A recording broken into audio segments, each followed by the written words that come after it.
Many thanks for inviting me to do this presentation on exercise testing, particularly related to commercial divers.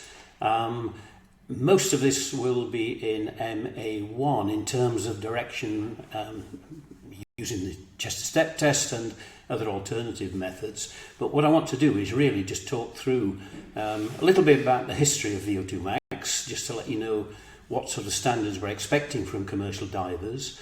And then to run through the background to chest-to-step test, the theory and the practice, and then look at some alternative tests that the police and the fire service currently use. VO2 Max is not a new concept. Over 100 years ago, Archibald Vernon Hill in the University of Manchester was a physiologist who dragooned a group of medical students to knock 7 bells out of them, and came up with this concept of VO2 max, and he defined it as the maximum amount of oxygen a person can utilise during exhaustive exercise.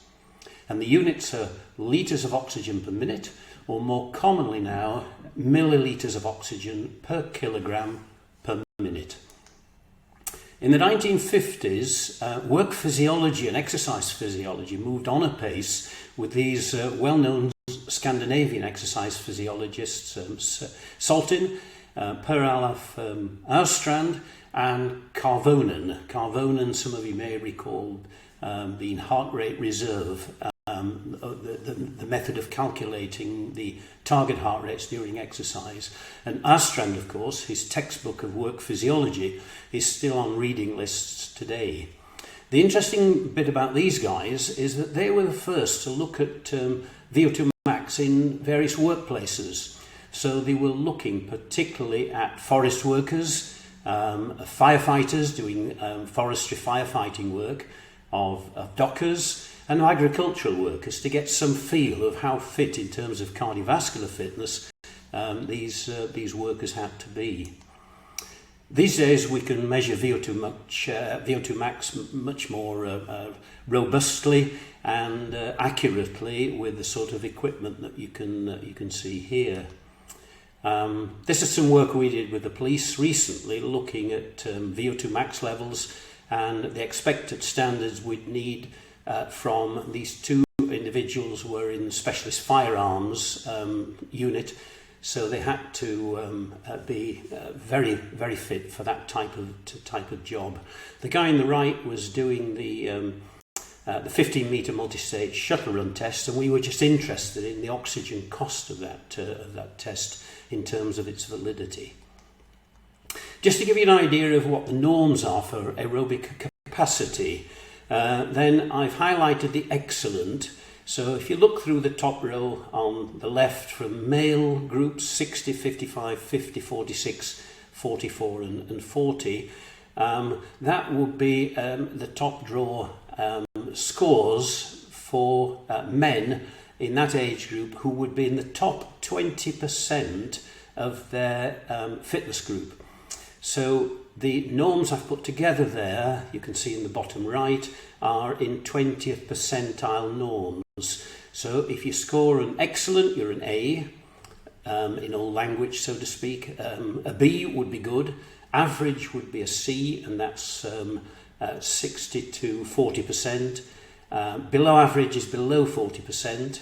And poor will be in the bottom 20% of your age group.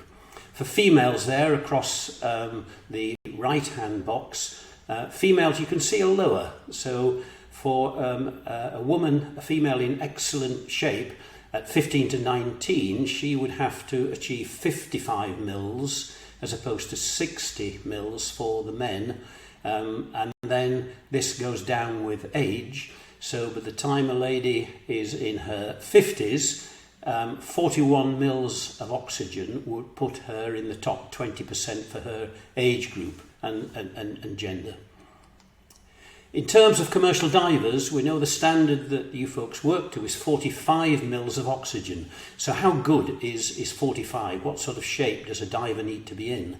And for the men, then for a 15 to 19-year-old, that would be no better than average for that population. The majority, I'm presuming, of your divers will be in the 20 to 29, 30, 40, and perhaps now in their 50s. So a diver between 40 and 50 would have to be basically in good physical shape, where the red circles are.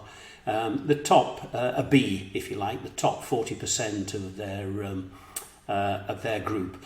For a 50-year-old diver, it's tougher. And if you have any 60-year-old divers, then it's extremely tough. 45 mils per kilogram is in the top 20%, and for a 60-year-old, it will be in the top 10%. For any female divers that you may have, again, similar idea that you need to be in good shape, good fitness condition for ladies up to 39. But once you get over 40 for a female, then the 45 mils per kilogram is much harder to achieve, and you need to be therefore in the top 20%. For a 60-year-old, she would be in the top 10%. For firefighters, 42.3 is the standard that we have for our UK firefighters, and that's for male and female of all ages. There's no descending scale with age. Just to give you an idea now of fitness assessment in the workplace, cardiorespiratory fitness assessment, mile-and-a-half run is still used. It's still used in the military. It was coined in the 60s by Dr. Kenneth Cooper. He of aerobics fame wrote the book, and he coined the term VO2 Max, or being the same as aerobic capacity. So the two terms are interchangeable, but he preferred the term aerobic capacity. What he found was that a mile-and-a-half run with times associated for age and gender was a good way of predicting VO2 max. And for example, in the fire service in the early days of the 60s and 70s, when mile-and-a-half run was used for recruit firefighters, 45 mils, which is the diver standard, was regarded as the minimum standard for entry to the UK fire service. That's the equivalent of 45 mils or 12 minutes for the mile-and-a-half run. Just as by way of a comparison, the parachute regiment and the Limston group, the Royal Marines, their standard is under 10 minutes for the mile-and-a-half run. On the top right is the bleep test. Fire service still use for recruit services, not all fire services these days, but most of the larger ones use it for large group screening. They use a 20-metre shuttle run, more on this later. For the police, they use a 15-metre shuttle run, which again, more on this later. Chest-to-step test was introduced some time ago now, turn of 2000, into the UK Fire Service, and has been used for over 20 years, therefore, to look at aerobic capacity. And the treadmill tests, which again, I'll outline these later, the treadmill walk test and the treadmill run test were used for both the fire and a police service. So first, chest-to-step test. A submaximal multi-stage step test to assess aerobic capacity. And it was around about 2000 when this came to fruition. And it was really for testing firefighters in Cheshire Fire Service. But it took off and it became a national event and test, and Firefit adopted it, and the Chief Fire Officers Association. So chest-to-step test is now used across UK fire service fairly routinely. However, what does it do? Well, I'm sure the ones of you who've used this will know this, but the subject steps continuously. This is the key. I know in the past, some people say, well, do you stop at the end of each level? No, you don't. It's a continuous test at a pace set by the audio beat. And the step rate increases every 2 minutes. There are 5 levels, making it essentially a 10-minute test maximum. and the step levels are 15, 20, 25, 30 and 35 steps per minute. And it's a 10-minute maximum duration test. Heart rate and rating of perceived exertion are recorded at the end of each 2-minute level, and the test ends when the subject reaches 80% of their theoretical heart rate max, or a rating of perceived exertion of 14, in other words, moderately hard. In the early days, graphical data sheets for the visual line of best fit were used, and then later the data was entered into the chest-to-step test aerobic capacity calculator. Around about year 2000, 2005, that was developed to give a more accurate result rather than the visual line of best fit. How does chest-to-step test predict aerobic capacity? Well, we know as step rate increases, so does heart rate and VO2 in linear fashion, linear relationship. So between 50 and 80% of heart rate max, we'd expect a linear increase in heart rate as VO2 increases. In other words, as step rate increases. So in chest-to-step test, we monitor heart rate every 2 minutes until the subject reaches 80% of heart rate max. Then we plot the heart rate and draw a line of best fit up to heart rate maximum calculated by 220 minus h. Then we drop a perpendicular down and predict aerobic capacity. So on the example below, you can see 30 centimetre step for an active 30-year-old. Heart rate max 220 minus age is 180. The subject completes 4 levels of chest-to-step test to reach 80% of heart rate max. The operator, the administrator, then puts a line of best fit through the points up to heart rate max, drops a perpendicular and predicts aerobic capacity. So that's in essence how it works. It's a very, very simple test, but clearly you can see that there are possible errors there. If the heart rates are not exactly in a linear fashion, then the error of prediction of drawing a line of best fit is probably around 10%-ish. Could be variable depending on that. So as time moved on, that enabled us to do a computer-generated line of best fit. And on the right there, you can see rather than doing a line of best fit visually, then the computer can just draw a statistical regression line through that and predict the aerobic capacity value. So the chest-to-step test, as we know it, and did know it certainly, is suitable for a wide range of ages, abilities, and males and females. But it's not suitable for obese or other medical contraindications, e.g. hip-knee problems, beta-block patients, etc. The validity, it's a high correlation to VO2 max, but it is affected by variations in heart rate max, and particularly in subject anxiety.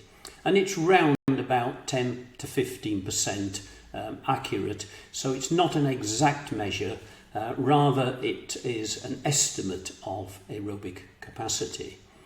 When we look at reliability, it's very good on test-retest. So if we did the same test again tomorrow, we'd expect to see very, very similar results. The upsides, it's simple to administer, it's cheap, it's inexpensive, it's highly portable, it's easy to calibrate, it's sub-maximal, wide range of ages and ability, it's a good estimate, or one-to-one, which can be an advantage in certain situations.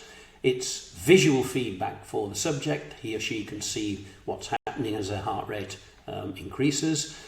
Software calculator gives improved prediction accuracy, and we can use it for exercise prescription and the optional use of RPE, rating of perceived exertion, which isn't used in the calculation but is a useful addition to the test. The disadvantage is it isn't an exact measure, it is variable, and the variance of estimated heart rate max by nerves, by poor stepping rhythm, and in certain instances a one-to-one is a disadvantage if you have many people to test. Selecting the correct step height. As the step test was originally designed for firefighters, it was really solely for 30 centimetre, which conveniently was the height of a gym bench, which all fire stations had in those early days. But as the demand for chest to step test came from different both occupational groups and exercise groups and rehabilitation groups, then it became possible to do the test on a variety of step heights depending on ability: 25, 20, 15 and 10 centimetre step. The key is to select a step height that enables the participant to complete at least 3 levels before 80% of heart rate max or RP of 14 is reached. That means that you've got at least 3 points from which, on the graph, from which to predict aerobic capacity. If you'd only 2 levels, then clearly the level of accuracy or inaccuracy is increased markedly. So, for example, for those used to highly vigorous exhaustive physical activity during leisure time or work, e.g. firefighters, commercial divers, the 30 centimetre step, which is currently the norm for the UK Fire Service, would be most appropriate. The key to note, I think, the comment on the bottom, the same participant will achieve approximately the same aerobic capacity using the different step heights.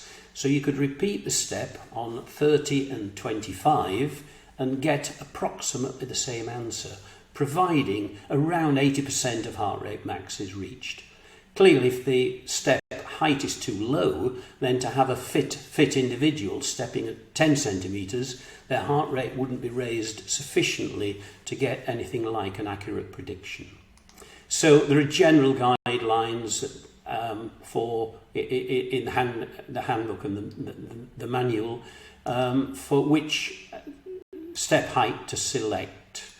For commercial divers, I would suggest 30 centimetres will be de rigueur, but if for whatever reason with older firefighters, commercial divers, then 25 centimetres might give more heart rate data from which to give a more accurate prediction. Chest to step test 2 then is the latest development, and if the ones of you who are using chest to step test, I would strongly advise you to move on to CST2, which again is software based. It's cloud based, so you can download the software from the website. You can use it on a PC, a laptop, smartphone or a tablet. The difference, 2 main differences from the original: 1 minute heart rates now give double the number of heart rates from which to predict aerobic capacity. And the estimation of max heart rate, we know now that 220 minus age is reasonably okay for the under 40s, but for older individuals, if you're testing 50-year-old plus divers, then the Tanaka 2001 formula, 208 minus 0.7 times age, is used in the CST2 software. Overall, that's giving you improved accuracy, reliability and validity. So I'd strongly encourage you to use CST2 for best practice and best results. The ones of you who've used CST2 will recognise these screens. The first screen is instructions, the data is inputted, and the audio file will take you through the routine of chest to step test as before, and the results and data entry can be put in at the bottom either as the test is ongoing or recorded separately and then put in the software at a later stage. The results sheet then is just a synopsis, a summary of the data that you've typed in. You can see straight away from the number of heart rate data points on the graph that the accuracy is much improved from the old version of having just the 3 or possibly 4 heart rates. The norm tables are at the bottom. This individual 53.5 or the METS equivalent is given. There are 5 editions: standard, fire and rescue, commercial diver, cardiac rehab and home test. Each is specifically written to to help the different occupational groups and rehabilitation groups that asked to use the step test. In terms of firefighters, you can see the scale there. This is the results page, exactly the same test as the others, but the data is fed in, the results come out, and then on the screen at the bottom, not only is aerobic capacity given in mils per kilogram or METs, but also the rating and the recommendations, whether it's in the green, the amber or the red, according to the current Chief Fire Officer's recommendations and FireFit. So it makes the whole thing much easier for administrators and operators. In terms of commercial diver edition, exactly the same thing. The data can be fed into CST2 software, the result comes out as an aerobic capacity, and then the green, amber and red are categories of fitness, and clicking on to the HSE guidelines, if someone is below the green and in amber or red, will give you the HSE guidelines that were published for AMEDS in October 16. So in a nutshell, it's pretty straightforward. Hopefully it's as foolproof as possible. All you really require is a laptop or a phone, the software, heart rate monitor, a step of the right height, and whilst the RPE scale is not essential, it is very useful, so I'd recommend certainly that you use it. Main source of error: anxiety, nerves, elevating heart rate max individual variability, 10 to 15 beats per minute, and poor stepping rhythm or not stepping to the full height. Equipment-wise, inaccurate heart rate monitor. I would recommend chest strap. The wrist models are not overly accurate, particularly when the subject is moving up and down, and perhaps moving arms as well as moving body up and down on a step. And certainly use CST2 for most accurate results. Test administration is important. Unreliable heart rate monitoring. Very often we find that certain administrators prefer their subject to wear the watch, and that either means at the end of each minute to go over and hold the person's arm up and take the reading, or in fact to ask the subject. Not best practice. Where possible, I'd recommend the chest strap, and that the administrator, the operator, would hold the watch within 2 metre radius, which most of these watches comfortably take for most accurate heart rate recordings. And stepping should be continuous throughout. There shouldn't be any pause mid-phase.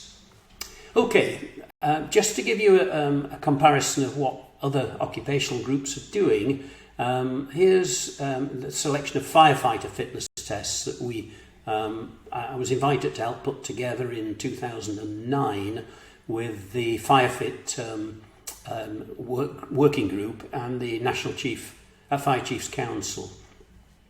Several of the larger brigades, as I said, use the 20-metre bleep test to screen out at recruit entry level, and the level 8.8 is the standard that's currently required.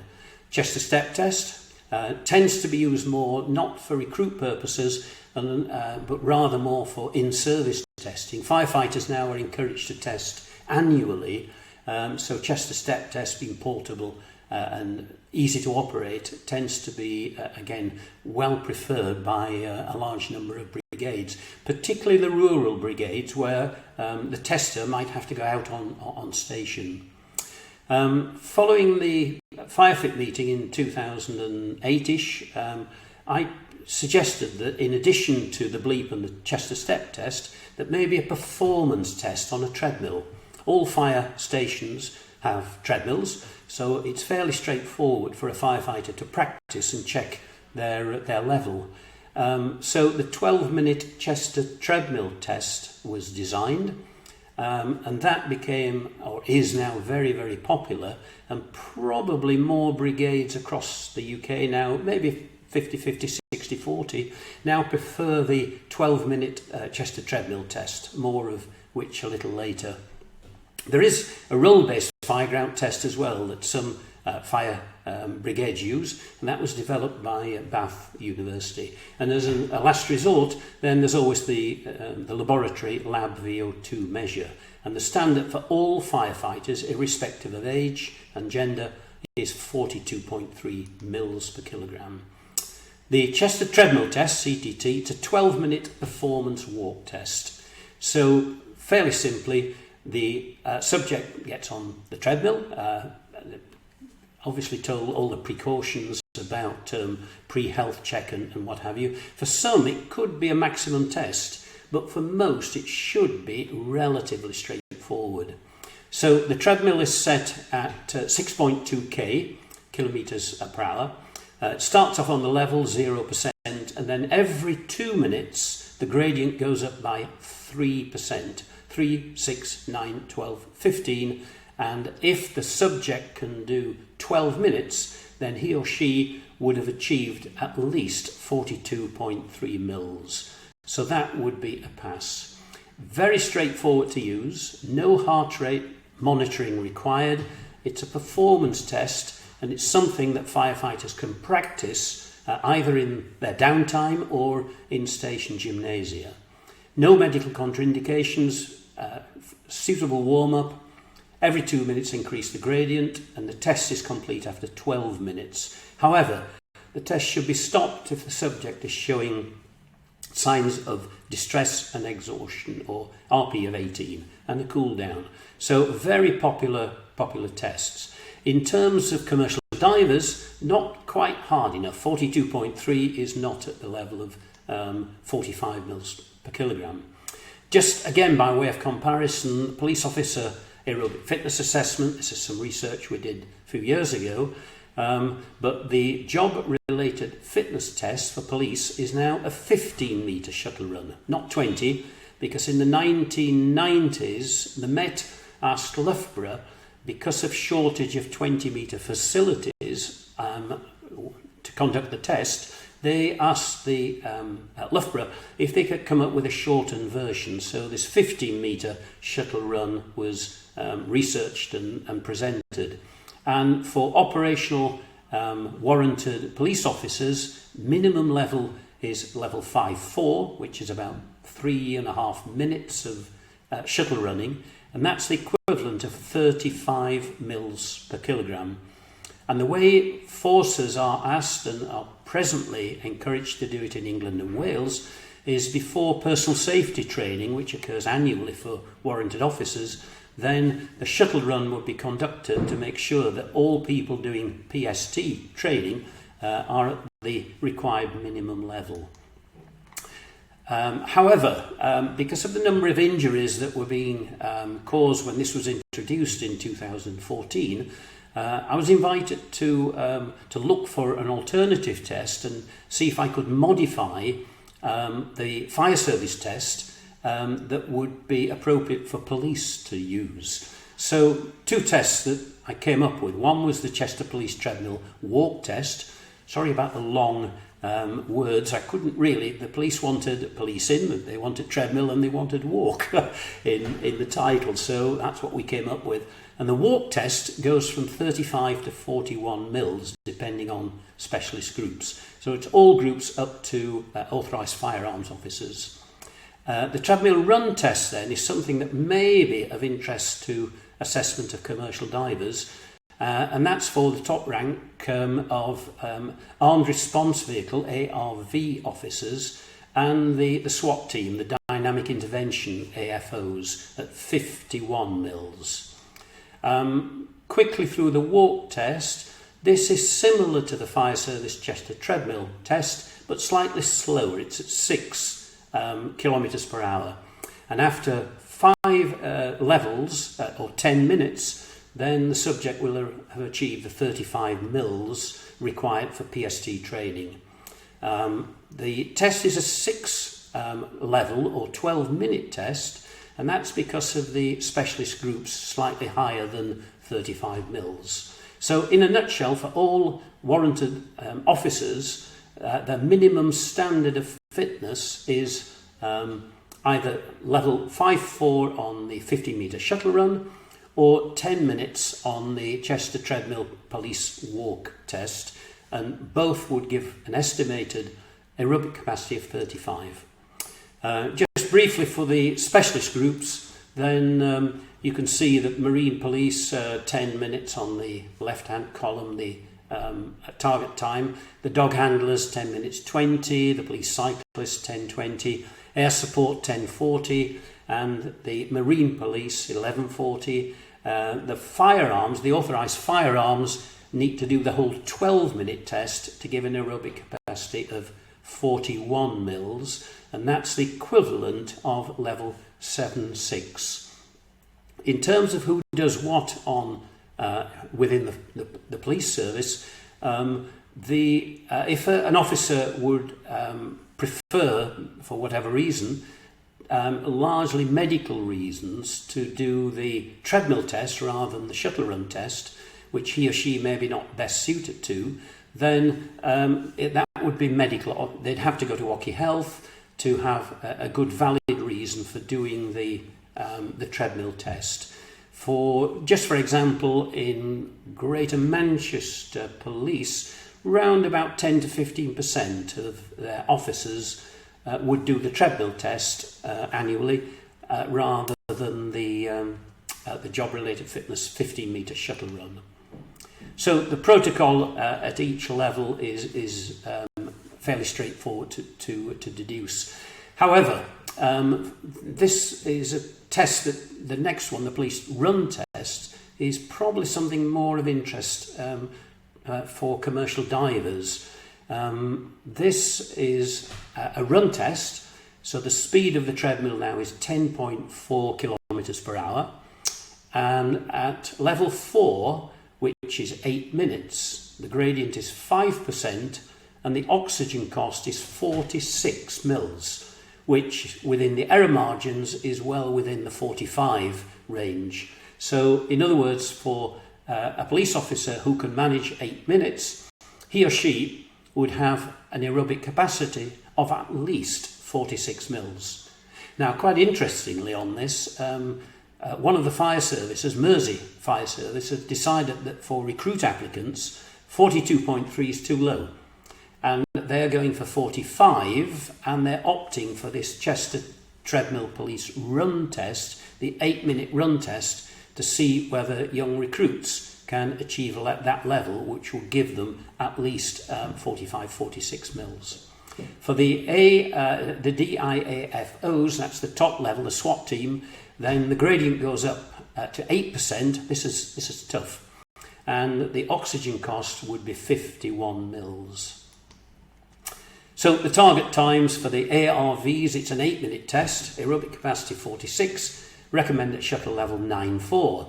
Again, it might be something if the AMEDs wanted an alternative test, either to back up the Chester step test result, then it could be that the ARV test is a good one. And it could either be the 15-metre shuttle run up to level 9.4, which you can download from the College of Policing website, or just do the 8-minute test on the treadmill. Chester treadmill tests and the advantages. Treadmill walking and running are familiar in most physically active jobs. They're easy to practice. Performance test more accurate than the heart rate prediction test, round about 3 to 5%, which is well within the expected accuracy. Straightforward to administer and highly repeatable. The disadvantages, certainly perhaps for AMEDs, is the expense. You need a high quality robust treadmill, round about 4,000. Some treadmills these days are now pre-programmed, so you can press the button for the ARV test and away the treadmill goes and away the subject goes, so to speak. However, not portable.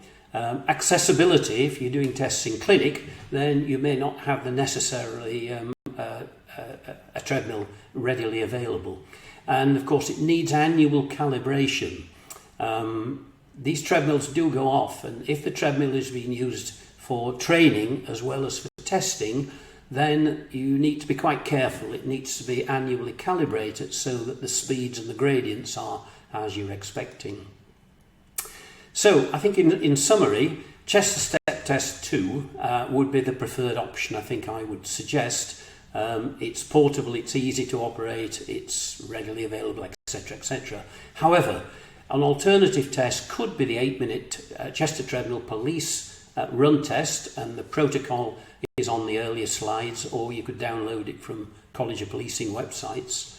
The 20-metre shuttle run, 45 mils would be the equivalent of level 9.6, or the 15-metre, the police job-related fitness test shuttle run, level 9.4 is 45 mils, or back out on the track, the 1.5 mile run, 12 minutes equates to 45 mils of oxygen per kilogram body weight per minute. And of course, as a last resort, a VO2 Max test. Many thanks. Any questions?